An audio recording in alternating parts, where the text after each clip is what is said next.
Next question आम 56 number रही 7/2 into 5 into 3 को दशमिक रूप में लिखिले कौन हम। तो देख 2 और 5 थे आम कही जे 2 और 5 जब केवल फैक्टर अच्छी ससीम कहीपर कितु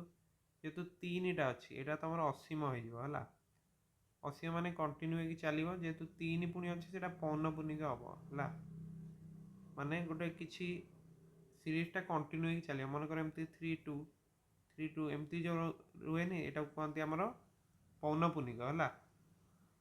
बुझीपार तो यहाँ बी हम तुम आंसर 56 नंबर गला 57 नंबर हूँ एन रू मूल्य 7/2 इंटू 5 ससीम दशमिक हम। तो देख जेहेतु तुम तले केवल 2 एवं 5 कौन फैक्टर अच्छी पावर अच्छी है ऊपर जो 7टा अच्छी तार किसी गुणितक भी तले ना मन तले गोटे 21 था से कटिकी कौन तले गोटे 3 हो जाता सेमती भी किसी ना ताने एन मान जी भी तुम यहाँ ससीम दशमिक संख्या हम कारण तले केवल 2 एवं 5 पावर ही रोचे तो समस्त अण ऋणात्मक पूर्ण संख्या माने समस्त धनात्मक संख्या पाई। नेक्स्ट देख 58 नंबर तो मुझे निम्न संख्या मध्य केउटी एक अपरिमेय संख्या अटे। तो समस्ते तुम जानचे पाएटा हूँ गोटे अपरिमेय संख्या ऑप्शन बी हूँ करेक्ट 49 रूट ओवरटा के 7 हो तो परिमेय है यहाँ काटिदेव 32 रूट ओवरटा भी 4√2 हम यहाँ भी अपरिमेय 0.2525 यहाँ कंटिन्यू होगी चलती बुझीगला यहाँ भी नुहे तुम अपरिमेय संख्या कि हम 22/7 जोटा कि टी देख मुझे तो मुझे भूल कहीदेली देख तुमर एटी जो 22/7 मुझे अपरिमेय संख्या यहाँ मुझे पाए देख यहाँ पाएटा हूँ तुम अपरिमेय संख्या 22/7 तो गोटे भग्नांश ना यहाँ कौन गोटे परिमेय संख्या हम कारण यहाँ p/q रूप में अच्छी है चिंता कर यहाँ परिमेय संख्या तुम 22/7 है तो ताहले तुमको से पचार अपरिमेय संख्या कथा पचार माने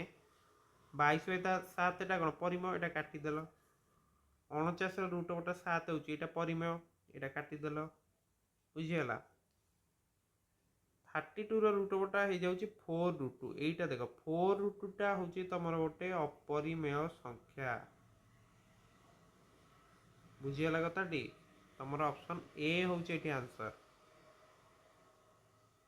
0.2525 जोटा कंटिन्यू होगी चलुनी यहाँ देख 25 ऊपर 12 यहाँ तुम पे के कहल ना 25/99 तो यहाँ भी पे तुम परिमेय संख्या बुझीगला तो यहाँ तुम गोटे भल क्वेश्चन थी जो तुम पाएर भाल्यूटा ये लिखा है 22/7 तुम परिमेय संख्या हम कितु प्राय पिला तुम यहीटा कर माने यहीटा आंसर भाभी देके आस नुहे कि ओके। नेक्स्ट क्वेश्चन मोर 59 नंबर जदि मुझे देखुची तुम देती 1 2 3 4 5 यहाँ तुम 8 अंक विशिष्ट गोटे संख्या देती। नेक्स्ट देख 59 तुम देती ये तुम 8 अंक विशिष्ट गोटे संख्या अच्छी देख तुमर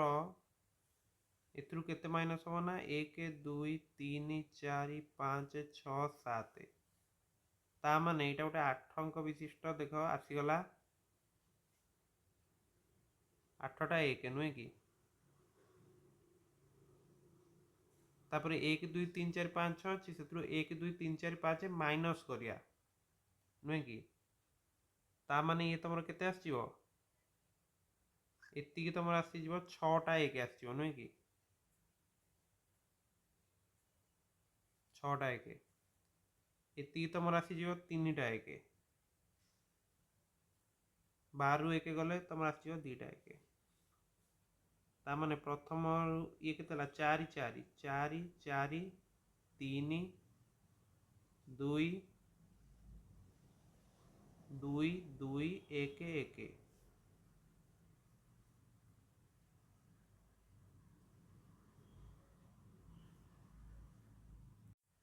तो ये देख जो 3टा एक मुझे लिखी ये तुम के 4टा एक हम ना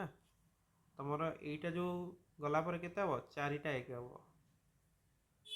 तो ये तुम कौटा टिके मिस्टेक है तो देखा यहाँ तुम 3 हम नुहे कि यहाँ तुम 3 हम 1 1 2 2 3 3 4 4 ऑप्शन डी। नेक्स्ट देखिए आम 60 नंबर देखा 10 केतोटी गुणितक को 3टी भिन्न एवं 20 ठारू सान मौलिक संख्यार समष्टि भाव लिखिहब। उदाहरण 25 को आम लिखुंट 25 को 3टी भिन्न एवं 20 सान मौलिक संख्यार समष्टि भाव लिखिले 5 + 7 + 13 हम 10 केतोटी गुणन को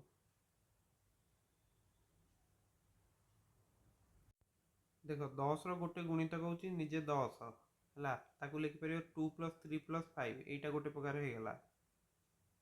है 3टा जाक 20 ठार भी सान अच्छी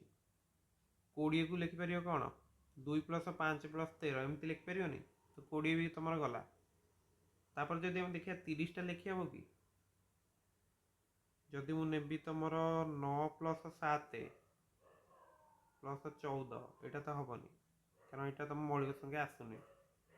जदि मुझे तुम करी 3 + 17 कले होनी 3 + 19 कले भी होनी